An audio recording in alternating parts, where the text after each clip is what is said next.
check the Wendy's race menu. Next weekend, the final weekend of on-track action in the NASCAR season. NBC Live in Homestead, Florida. The NASCAR Busch Series season closer on Saturday, and the NASCAR Winston Cup finale on Sunday. 1:30 and 12 noon Eastern, respectively, both days. Jeff Gordon, that 24 car, closing in on Dale Earnhardt Jr. Meanwhile, Dave Blaney, 77 car, the Jasper engine car, trying to get by John Andretti for a fourth spot. And Mark Martin right behind them. Mark needs a positive points day today. He can't let this thing go to Homestead next week, still down 100 points. Because then he's really up against the near impossible. And a guy that he's racing against for the championship gets around Homestead pretty good. Yeah, you think? About as good as anyone. Blaney having a great run so far this weekend. Qualified 5th fastest for this team. Dave's best career NASCAR Winston Cup finish, a trio of 6th place runs. The last of which happened down at Homestead in November 2001. On board with Mark Martin, checking out some of his telemetry. We'll see what kind of down in the 90-mile-per-hour range in turns 1 and 2. Down the backstretch, 158. He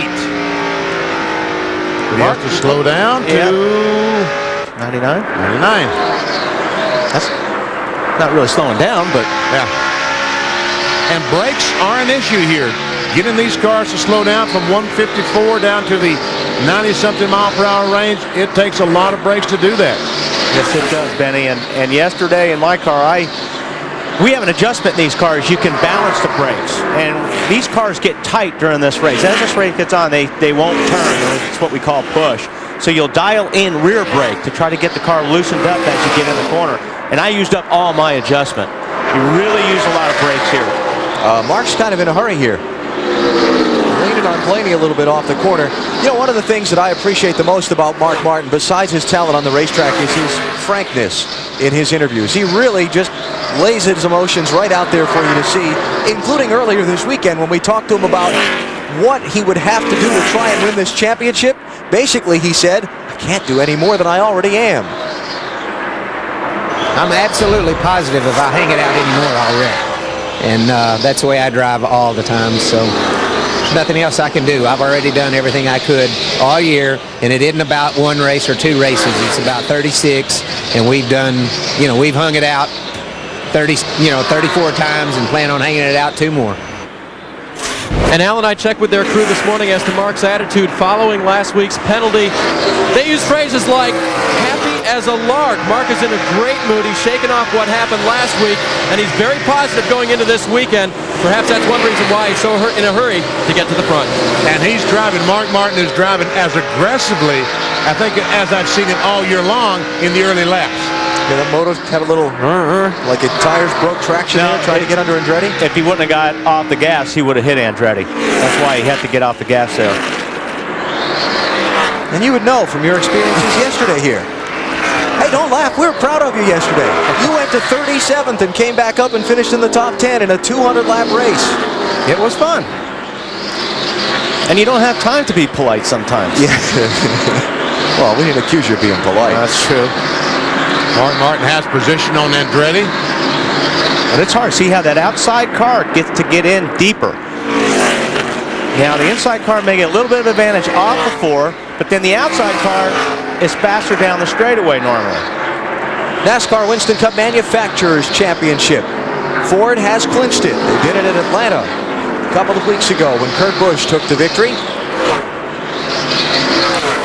This is a great racetrack to race on. I don't want to tear these cars up. He don't want to tear these tires up, is not what he said. He's trying to take it easy on his tires because they realize if this goes green until the first stop in about 50, 60 laps, these tires are going to be used up as long as they continue to race this way side by side. Again, this is for 4th place. Mark Martin in the 6, trying to get by John Andretti in the 43. Whoa! Man, he slid there. That was a big slide. Mark almost got into John there. So will that damage that right front tire sliding like that? A little bit, probably more the right rear. Dale Earnhardt Jr. is the leader. That race between Andretti and Martin about 6.5 seconds behind the Bud car. 26 of 312 laps complete here at Phoenix.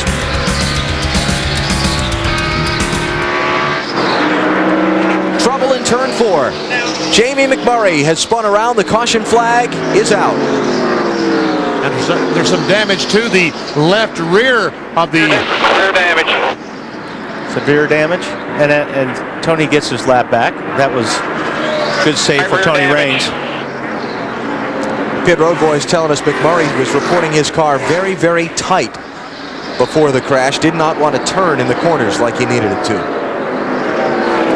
Boy, his luck has really run out, huh? McMurray trying to win 3 straight NASCAR Busch Series races and coming into yesterday's event here at Phoenix that you saw on NBC. Got caught up in an early crash. And you know, if you follow Winston Cup Racing, about the Cinderella story he's been in this 40 car. The great performances that he had, the win at Charlotte in just his second start, the 15th place finish at Rockingham, 7th in Atlanta, far surpassing expectations. I'm a little disappointed in you for not getting me another set of tires yesterday. I know we should have. We needed another set of tires. Everyone needed another set of tires. Yeah, everybody did. All right, anybody coming to pit here? Leaders coming to the opening of pit road. I think they'll all make pit stops here.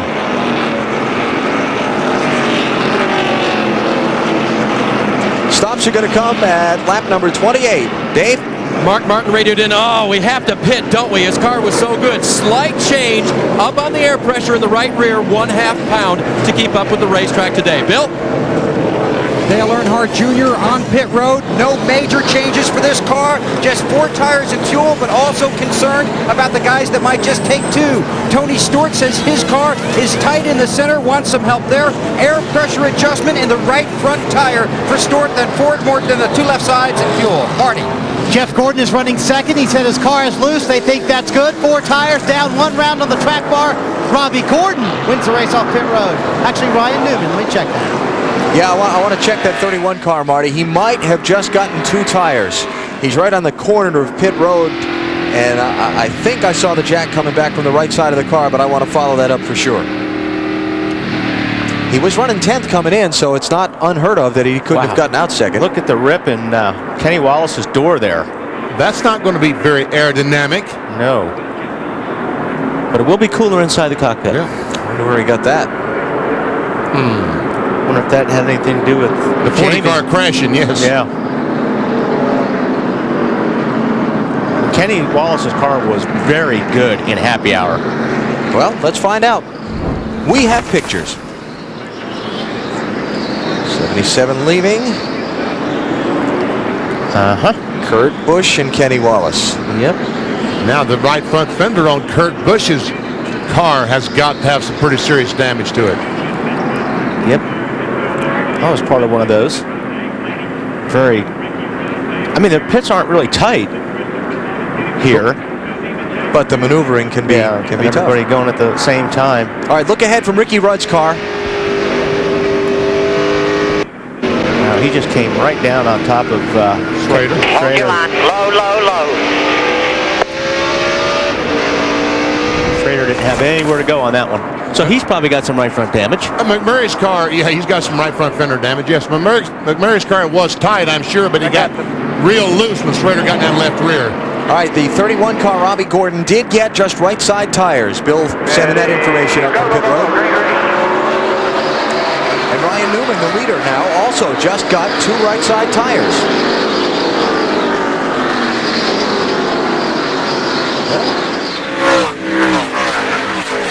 It'll be an interesting experiment for later in the race, I guess. Well, we saw Mike Wallace last year, in last year's race, get 2 tires at the end of the race and almost win, almost beat Jeff Burke. I think we're seeing here 2 tires against 4 tires. Yes. Junior in the 8 car has those 4. He dives on the inside of Robbie Gordon, takes second spot away.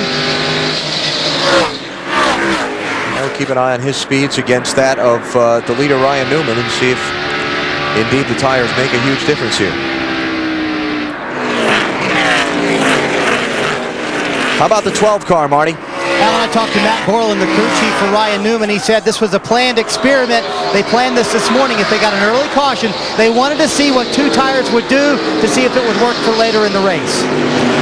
Well, Good time to do it. Junior is definitely closing on visually. I mean, you don't even have to look at the watch. He's gaining a lot of ground on Ryan right now. Jeff Gordon to third, Mark Martin to fourth by Robbie Gordon. Here comes Dave Blaney in the yellow car, the 77. Now, 1 mile track. We saw that damage to the door on Kenny Wallace's car. He's right in the thick of this race for these up front spots. Is that going to be a hindrance for him? I don't think so. Yeah, I don't think so either. Not in the door. I'd rather have that damage in the door than that right front fender damage that maybe the 97 car Kurt Busch has, because that will affect your downforce, and the door I don't think will hurt Kenny too much. Okay. The gang downstairs in the trucks made a nice glove save and a beauty to break away from that commercial when the crash happened. And as soon as Dale Earnhardt Jr. goes by the 12 car, we'll probably go back to commercial and get that out of the way. Okay, guys. Dale Earnhardt Jr. back out in front. 4 tires are better than 2 would be the statement made there so far early at Phoenix.